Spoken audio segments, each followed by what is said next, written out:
welcome to another episode of Business and Beyond's Feature Friday podcast with your host, Tania Bartolini. Today's guest is very exciting. Her name is Renee Trotman, and she is a senior executive HR professional. That's why it's so exciting. She has over 20 years of experience and is very well versed in all HR disciplines with a wealth of experience that spans a variety of industries to include financial institutions, education, marketing, for-profit education, and healthcare. She's held senior leadership roles, including regional director, HR US and Canada, vice president of HR, and chief people officer. She is now the founder and chief HR consultant of the HR Boutique, where she partners with organizations to strengthen people strategy, employee relations, and leadership effectiveness through a legal and practical lens. And you know how much I love legal. Renee holds a master's of jurisprudence in labor and employment law from Tulane University Law School. She is a certified senior HR professional and executive coach, and is currently pursuing a Doctor of Management in Organizational Leadership. Known as the HR Whisperer and Transition Expert, Renee is a trusted advisor to CEOs and organization leaders navigating complex people challenges. Welcome, Renee. Thank you. Hello, everyone, and thank you so much for having me. Such a pleasure to join you today. Oh, we are very excited. So tell us a little bit about yourself, how you got into this, and more importantly, why you got into this line of work.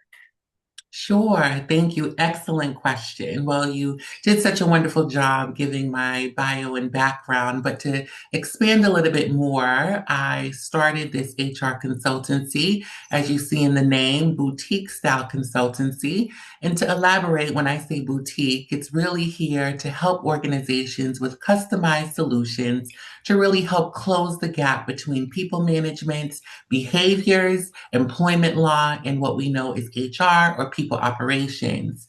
What I've really seen over the last 20 years and more is the evolution of HR in the world of work. And in that time, I've seen that organizations, they don't just find themselves in these employee related claims and legal action. It's not by happenstance. I have seen through many years of data collection and working in these organizations that employee related claims and legal actions are really more likely to ensue when people managers, keyword, people managers, aren't adequately trained to legally and compliantly manage what we call employee relations issues. So I really started the HR boutique because too many organizations that I have seen tend to operate in more of a reactive cycling versus a proactive cycling. And they tend to call HR or legal experts only after something has gone wrong. I'm sure you've seen that in your fields of the legal space. So my work is really about shifting that mindset. We really partner with organizations to take that proactivity and that proactive approach to really strengthen their people strategy. I am of the mindset that people strategy is business strategy. You can't have an effective business strategy without really having a component that outlines how do we navigate our people. And this really helps them to reduce legal and people risk and help leaders kind of make a better people related decisions before things escalate. So it really isn't, Tanya, about compliance or compliance sake that I'm doing the work. It's about helping organizations lead people better, more effectively, more legally, and more compliantly, because I have found that when leaders are set up for success, they're upskilled and they can get it right. And this helps organizations become more successful by reducing their risk and creating better employee engagement and retention, which turns to typically better customer engagement and better profits and revenue. But you have hit on so many different little nuggets that let me just unpack a little bit. Sure. One is, I always say, an ounce of prevention is worth a Mhm. pound of cure, right? Yes. And Yes. you just hit on that right on that head, because people Mhm. and leaders and managers do not go to HR. They do not go to Mhm. legal until something happens. Mhm. That is going to the cure without having anything to do with prevention prior to that. Absolutely. There's no planning prior to that, right? And so it's great that there are professionals like yourself who might not work for the organization, or if the company Mhm. is too small to have an HR department or an HR Mhm. director, they can still Absolutely. have someone to go to and Mhm. plan, and Absolutely. right, get that prevention going from the beginning so that things don't escalate. And it costs Mhm. a lot less if you do it at the beginning than it does later on. Absolutely, 100%. My saying is, in a shortened version, prevention is better than cure.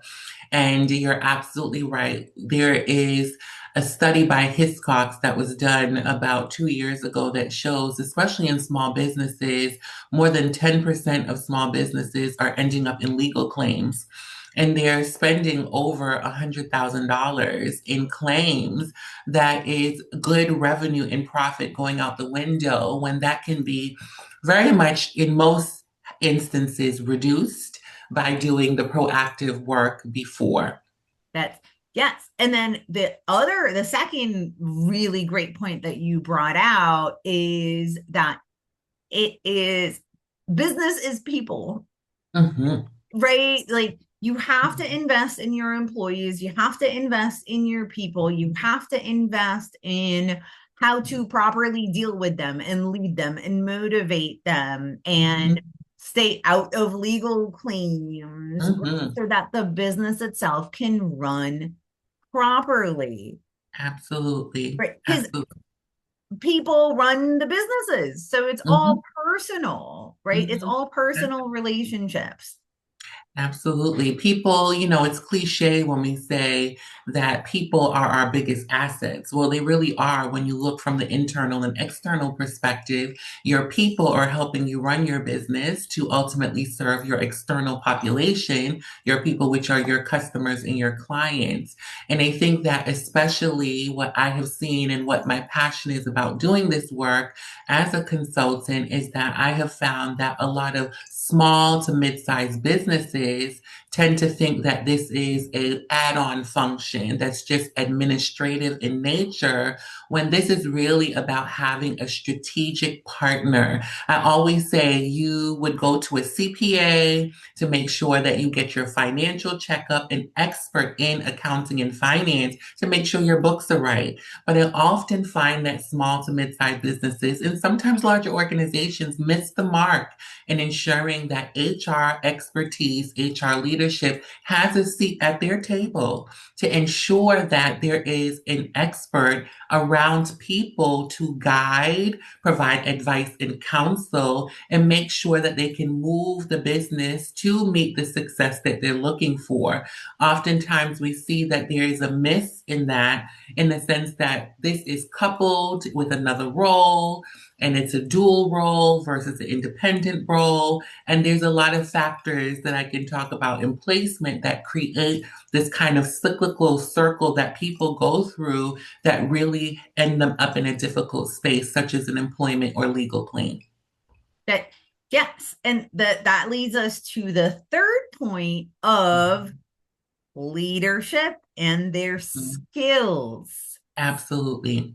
100%. And Hmm. so HR can help develop the skills of leaders and how to communicate with employees, how to train employees to communicate with clients, right? Hmm. Communication is 99% of what we do Hmm. every day, right? 100%. Whether 100%. whether Hmm. it's verbal communication, nonverbal communication, Hmm. emails, social media, we have to Hmm. communicate with each other, and HR can help bring about the skills of effective communication, the skills of effectively working together and making people understand that you're hearing them Mhm. and giving people clear instructions, right? Because we all Yes. have different ways of learning. Mhm. 100%. And so, as 100%. a leader, if I expect that everybody around me is going to learn the way I learn, I'm going to fail. There's Absolutely. that's it. It's Um, no one size fits all, right? yeah, Leadership, you have to be kind of a chameleon. You have to be able to change. I always say to leaders, you have to be adaptable and flexible. You can have one employee that doesn't want direct feedback and you need to kind of go around the feedback and do more of the sandwich method. You have some employees that want you to be much more direct and set clear expectations and how you provide feedback. And so I think as you talk about leadership skill or people skill and development, this is why people strategy is business strategy. Because if you have in your business strategy and plan everything about the finances and the customer, and you have this little section about how you're going to kind of hire people, but you're not talking about the expansive component about how do we get our staff, our employees, our leaders to a particular level that is going to meet the mission, vision, values, core values of our organization to adequately and properly execute our brand and what we're trying to do.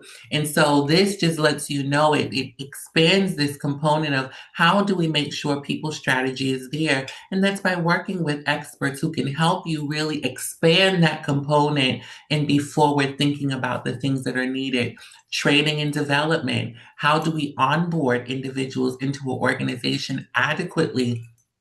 Onboarding is going to help set expectations. It's going to be your continuation of your job description. So, your job description is giving someone a sneak peek. Your interview process gives them a little bit more in the door. And when they're in there and onboarding, how do you set adequate and clear expectations from that job description and make sure that one, you're balancing the business need and also ensure that you're balancing the employee rights. And that's where that upskilling comes in, and the communication and training piece is pivotal and key. I love it. I love it. And so now we have talked about a few things that are Mhm. imperative for Mhm. business owners to be able to have a successful business. And Yes. I want to kind of switch gears a little bit and talk Mhm. about your business specifically, because Mhm. you have a successful HR boutique business. Mhm. And I want you, if you don't mind, to share with us what are some, obstacles that you had to overcome to become a successful business? And are you still having obstacles now as a successful business owner?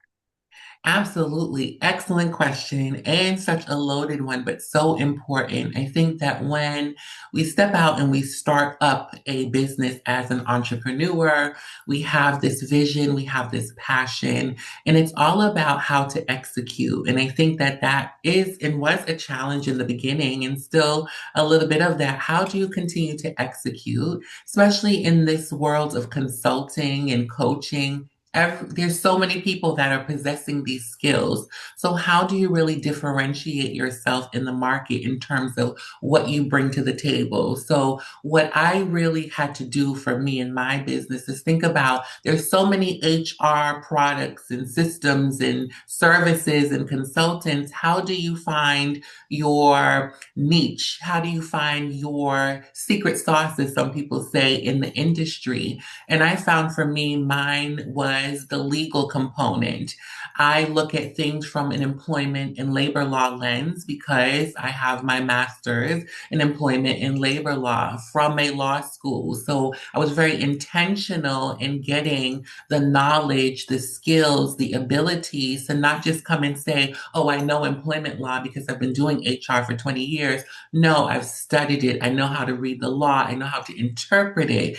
And so I think that when I talk about for the HR boutique. It is how I have taken the time to really position myself with a specific expertise and really make sure that I take that and position myself in the market to help.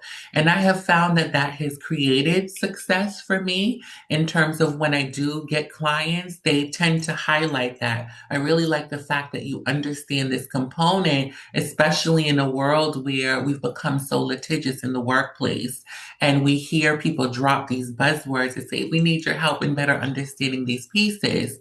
And so I think that I still contend with building the business, positioning myself and still making myself a someone in the environment that is a expert, right, by positioning myself to be that. And I have found that I just have to continue to work that process. And doing that helps continue to make what success looks like for the HR boutique. That so I love this because niching and Mhm, finding what it is that you are really good at mhm, is mhm. so important because it is the only thing that differentiates you, but it Yes. is also the scariest thing for business owners So true. So true. because I hear a lot of, well, I don't want to limit myself. I don't want to Mhm, alienate, mhm, clients. I don't want mhm, people to not call me because mhm. that's not what they want. Right. And in my experience, I have found that when you do niche, when you find your specific thing that you help people with, it Mhm. actually expands your clientele rather than makes it smaller, correct? Yes, yes. You know the saying being the jack or Jackie of all trades and master of none. You know, it's okay to be a generalist and have general understanding of all the functions or areas of your field and industry, but it does serve well when you're able to hone in on an area that you really enjoy and passionate about and upskill yourself in that area. That now, have you found since you have niched, do you Mhm. have a broader range of clientele or a Mhm. smaller range of clientele? Definitely a broader. What I will say is when I started, I was very much just focused on organizations and, small to mid-sized businesses. And that was kind of my sweet spot, if you will. And then when I really kind of started being very specific in this specialized area, it actually opened up a client line that I wasn't even really considering. And so now, that client line is individuals. So I have a big population of individuals, not organizations, that say, you know what, we don't have HR, like none at all. And it's a scary place sometimes. And I feel like I need HR expertise, or I am having challenges with my HR or my organization, and I just need some HR guidance. And so I wasn't even thinking about that, but that specialization has opened up this line for me of clients and expanding in a way that I didn't anticipate in the beginning. That and I love that you said you can be a generalist, Hmm. right? Yeah. Because just because you niche down and you have a Hmm. specialization does not mean you do not or cannot service more, Exactly. right? Exactly. Hmm. And so when you niche down, Hmm. you have your specific expertise. This Hmm. is what I'm really good at. This is what is going to differentiate me from every other Jane and John that do the same thing in my industry. But at the same time, if someone comes to me outside of that niche that is Hmm. still within my general industry, I can still service them. I can still Absolutely. have them Absolutely. as a client. I don't have to say no, Hmm. right? 100%. you can't limit yourself as you're growing and building your business. So when you're defining what success looks like for your business, you have to keep an open mind.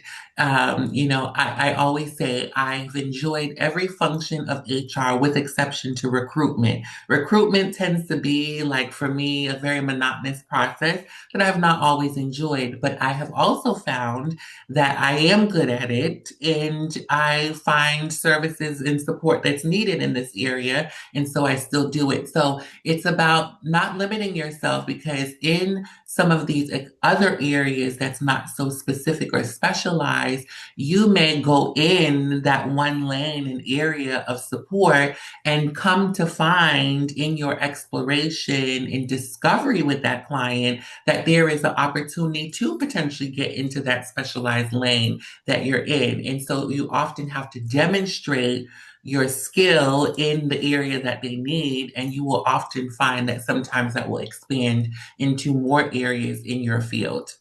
And I love it. Stay curious, continue Mhm. to discover, continue Absolutely. to learn, right? And Mhm. expand and service your clients with what they need. Absolutely. I, 100%. I love Mhm. it. Okay. And so you overcame some of that. How do you differentiate yourself? How do you stand out? How do you attract clients?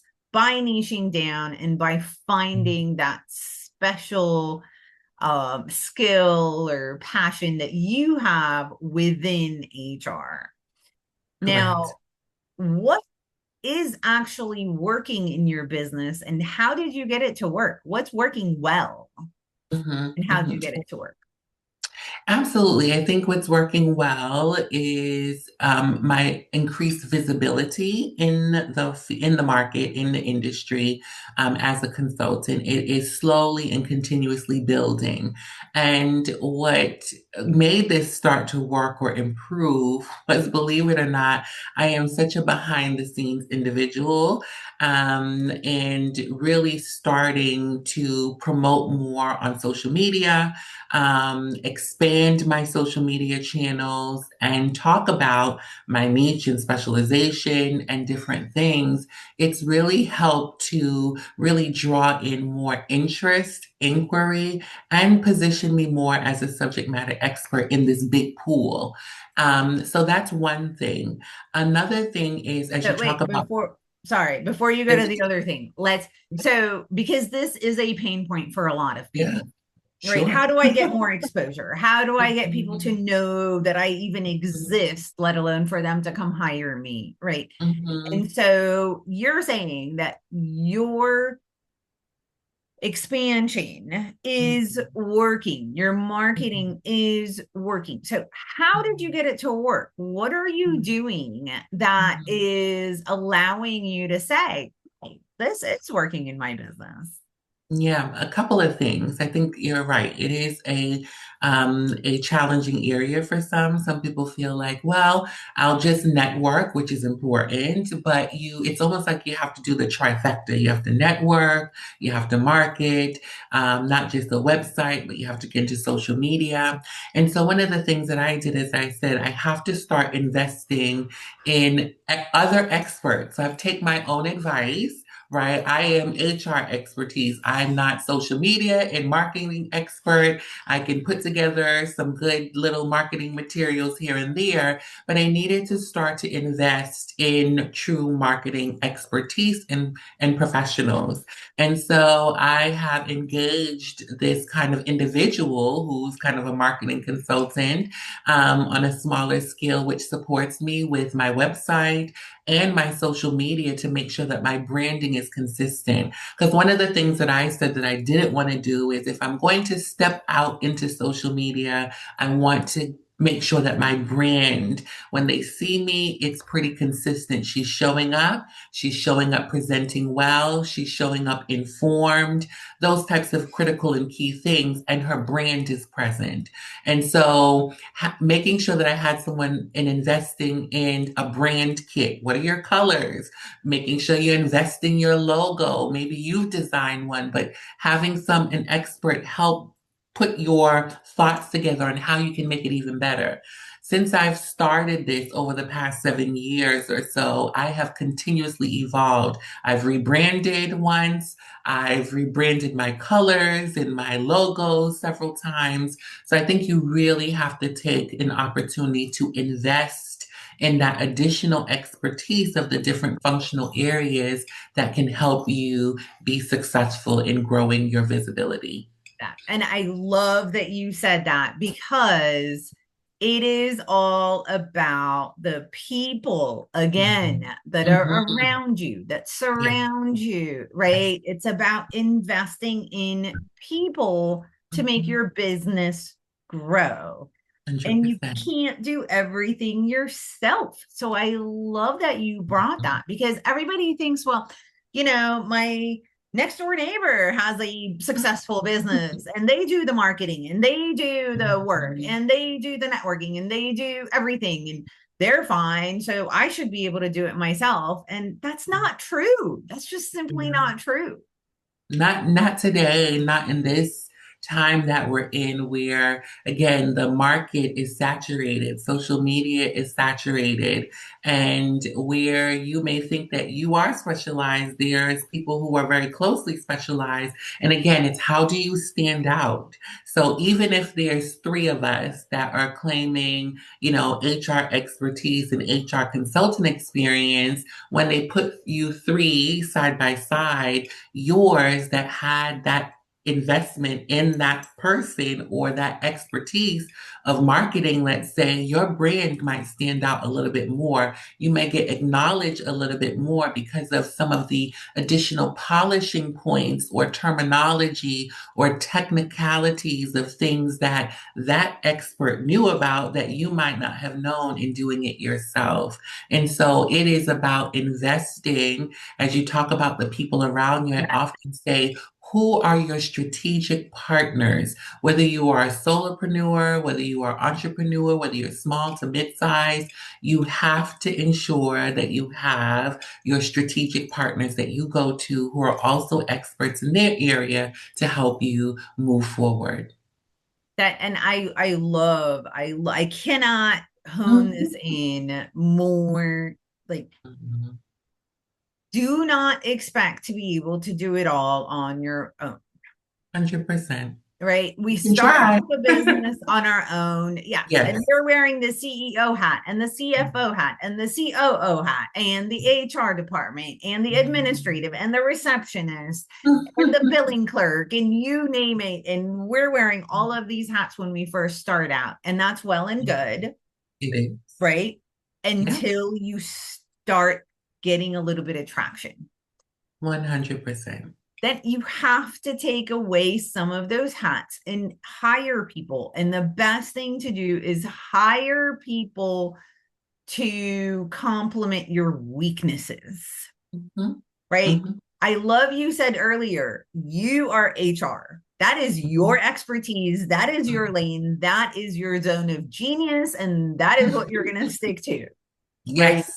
So you hired someone to do the marketing for you and to make sure that your branding is proper and to make sure that you do stand out and that they keep up with all of the trends and different things that need to be done to keep you on top of mind so that you can continue to hone in your skills with HR. So you can continue your studies to get the organizational leadership, the management Mhm. organizational leadership, right? And to continue to figure out what's going on with the law. What are the changes? What are the things that I need to do to help my clients while your team members are Mhm. working on the other aspects of your business?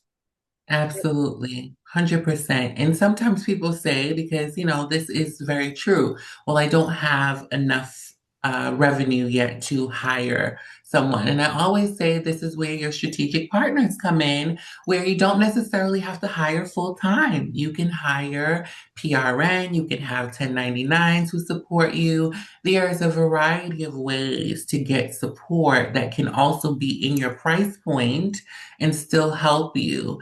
And I think that that is the mindset component as you again talk about having the people around you, what that looks like for company A and company B is going to be very different. But for those that may be in the beginning stage or starting, you might need to just hire an expert to support you, PRN, part-time, project based, and you can still have the impact that's needed. That 100%, right? And I love this is why I like fractional coaches, Hmm. fractional Hmm. CFOs, Yeah. fractional HR, right? Mhm. Because now more than ever, everybody can have access to Yeah. experts, right? 100%. Everybody can have access to someone who can help them with their business, with their life, even, right? Hmm. Forget just the business, Yes. right? And it's one of those things where, so for example, most people do not like doing their own bookkeeping, right? And it Yeah. takes forever to try to do the numbers and the Hmm. reconciliations and everything else. And so instead of using my time as the business owner to sit Hmm. there and do 5 hours of number crunching, right? I can take that 5 hours and generate more business and Yes. pay a bookkeeper for 2 hours of their time to do what it would have taken me 5 hours to do, Yeah. Yes. right? 100%. Now, not only have I gained 3 hours Hmm. because I'm not wasting my time doing something that I'm weak at, but Hmm. I have gained more in business because I've taken that 5 hours and done something a lot more productive with my Yes. time, Yes, yes, right? 100%. I think that it is working smarter, not harder.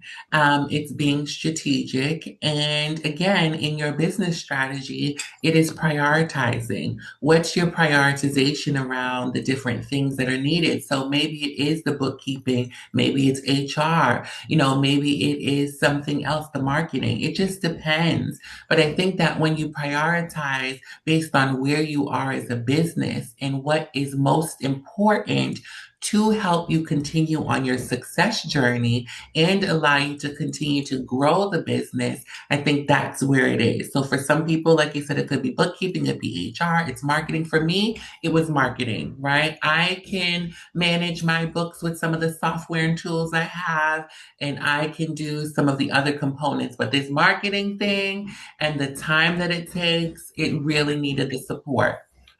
And that's the right. I love that because it's prioritizing, right? And people say, like you said earlier, I can't afford to hire someone, right? But there becomes a time where you cannot afford not to hire someone, 100%. Excellent. right? Because that's where you can grow. You have to be able to leverage other people's skills and strengths. Absolutely. 100%. It's a collective effort, right? And again, no one can do it all on their own. You can start that way, you can build your foundation that way, but to start to build on top of that foundation, again, you need people around you, you need your strategic partners to be able to help you continue to evolve and grow. That and thank you. So I'm going to switch gears one more time and talk about the HR industry itself. Where do you see it moving towards in the next 5 years or so? Excellent question. I think a couple of things. I think that it's continuing to evolve. I think in a lot of the industries, you're seeing AI become very pertinent and come to the forefront. So I think HR over the next 5 to 10 years is going to be a lot more AI forward in the way that organizations and HR teams and departments use it. I definitely think that the legal landscape is going to continue to change and evolve in terms of the employment and labor laws that we're seeing. We're seeing lots of changes even over the past couple of years. I also believe that we're going to continue to see this kind of shift in what people look for in terms of skill sets for HR teams, whether that's the leader, the highest HR leader in the organization, the HR departments, and also the structuring. I think that not my biggest, I'm not a biggest supporter of this, but I think a lot of organizations are finding or wanting to position HR under operations or under finance. And so I think there's going to be a lot of continued look at how organizations are placing HR in the organization if they have it. And I think that people are also seeing, based on legal claims and these assertive legal buzzwords that people are now dropping in the workplace, I think that people are going to start to see the value of having some form of HR, whether it's fractional, whether it's full time, and really seeing a little bit more value in that. Those are some of the key things that I think are going to be in place. And lastly, technology. Technology is rapidly evolving in the HR space. I partner with a company called Gusto, and I think that they have done an amazing job with small to mid-sized businesses in simplifying technology and making it accessible and easy for clients. And so I think that you're going to see a lot more of those gustos and ripplings and deals that are coming out to really niche and support this kind of small to mid-sized business area in a different way. Very cool. Thank you. I'm looking forward to all this new technology and new ways of doing things. I think it's so exciting. It is. Um, It is. so how can people get in touch with you if they want to work with you? They want to refer people to you. Sure. I think one of the biggest or easiest ways, I should say, to get in touch with me is through my website, which is the hrboutique.info. And I can also follow me on LinkedIn. I post a lot of kind of updates and information and thoughts around where HR is and where it's evolving and some of my positioning based on experience, based on education in research. And so I think the best place is to start with my website. You can schedule a call with me. You can put in an inquiry form. You can contact me via phone and messaging. So I think the website is the first and best starting place, along with following me on social media. I'm on Instagram, I'm on TikTok, I'm on LinkedIn. You heard me earlier talk about expanding. So I am on those various channels. Nice. And if you missed that, don't worry. As always, it will be in the chat and at the end of this video so that you can always be able to get that information and get a hold of Renee. And before I let you go, if you could only give business owners one piece of advice for their success, what would that be? I think that's such a powerful question. I think that first, from a high level, macro level business perspective, I would say don't give up on your dream and your passion. It feels hard. It's scary in the beginning. I still get nervous to this day, but the more and more you have experience, you start to realize that it is okay. And I have found that after 20 years of working in different industries and organizations, that my patience level has changed because organizations have changed of how they've worked with HR. And so being able to be on the outside has been very good. So I would say for business owners that are starting out, it's okay if you don't also do it full time and you do it fractionally and you still continue to grow your skill in the industry. You will find the right time to say it's time to shift. So I think that's from the high level business perspective. I would say from an HR perspective, my tip is if you think that you don't need HR, you do. If you think that you know HR enough, you don't. And so I think that it's very important, the same that you would do a checkup on your finances with a bookkeeper and a CPA, find an HR expert to really have a seat at your table to make sure that they can safeguard you and help you take a proactive lens at making sure you still reach success.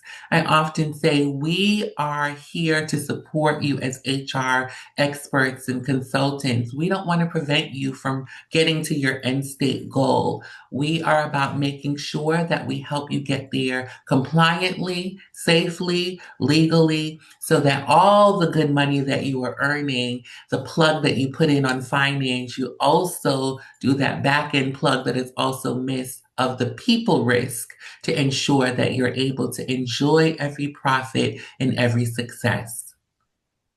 That is wonderful, wonderful advice. Thank you so much, Renee, for being with us today. Thank you for giving us all of these amazing nuggets. And again, if you want to get a hold of Renee, you can find her at the hrboutique.info. Again, all of the information is below, and we will see you all next time. Have a great day. Thank you.